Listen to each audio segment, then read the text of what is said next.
So, let's talk about one of the biggest, most important questions of our time.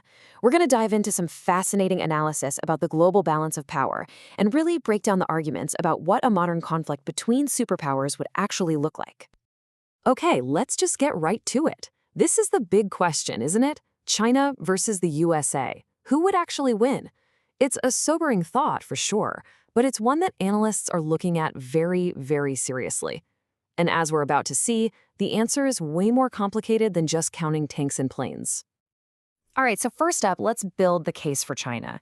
You can't have this conversation without acknowledging the incredible military transformation that's been going on there. Our sources show a massive, and I mean massive, focused effort to build a military that can challenge the way the world works. And this isn't just about getting bigger. The real story here is the technology. They've poured money into some seriously game-changing areas. We're talking about hypersonic missiles that are incredibly hard to defend against, a navy that's launching super advanced warships, and cyber capabilities that could, shut down an opponent's power grid from halfway across the world. And if you want a number that just puts that naval growth into perspective, check this out. China's navy now has the largest fleet in the world, over 355 ships. I mean, think about that. In any fight in their backyard in the Pacific, that sheer number of ships is a huge, huge advantage.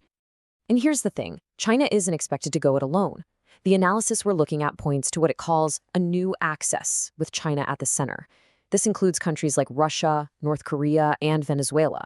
So it's not just one country, but a whole block of nations pushing back against the West. Okay, so that sounds pretty formidable, right? A huge, modern military with powerful friends. But is that the whole story? Is a pile of military hardware really the only thing that matters in a global conflict? Well, the sources say not even close. Let's look at the other side of the coin. This is where the picture gets really interesting. Because the counterargument is that China wouldn't be fighting just the United States. No way. It would be facing a massive, deeply connected network of allies. And when we say massive, we mean it. We're talking about the combined power of all the NATO countries. Plus, you'd have major players in the Indo-Pacific like India, Japan, and Australia jumping in, along with Canada. This isn't just a list of countries, it's a global coalition of some of the most advanced and powerful economies on Earth. And what they bring to the fight is more than just numbers. It's about this incredible ability to work together across every domain: sea, air, space, and cyberspace. But it's also the stuff that happens behind the scenes. Things like having your own energy sources, deep supply chains that can't be easily broken, and surveillance networks that see everything. That's the kind of strategic depth that's really hard to beat. Okay, so on top of that massive coalition, the analysis points to another major hurdle for China: its own geography. Turns out, its greatest economic strengths could also be its biggest weaknesses in a war. I mean, just look at the map. The US has these two giant oceans acting like a buffer. China, on the other hand, has these long, exposed coastlines where most of its people and industries are, and its whole economy depends on shipping lanes that could, frankly, be pretty easily blocked in a conflict. And this is where it gets really dicey for them. All these dependencies create huge pressure points. A massive chunk of their energy has to be imported. Their entire manufacturing machine relies on those sea lanes staying open. In peacetime, that's a strength. But in a war, each one of those is a critical vulnerability just waiting to be exploited. So, on one side, you've got this incredible, focused military machine. On the other, you have a sprawling global alliance with huge strategic advantages. So, what actually happens when these two forces collide? Well, the conclusion our sources come to is pretty grim. Here's the bottom line. A war like this wouldn't stay over there. The world economy is so interconnected that the shockwaves would hit absolutely everyone, everywhere.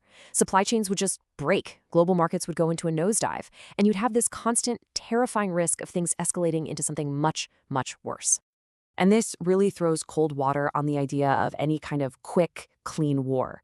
As one analysis puts it, any confrontation today would be far from the decisive victory that Chinese state media projects.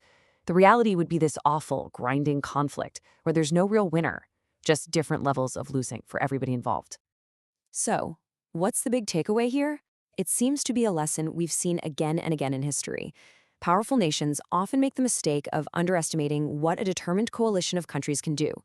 They look at their own strength and forget that the combined power of an alliance can be something else entirely.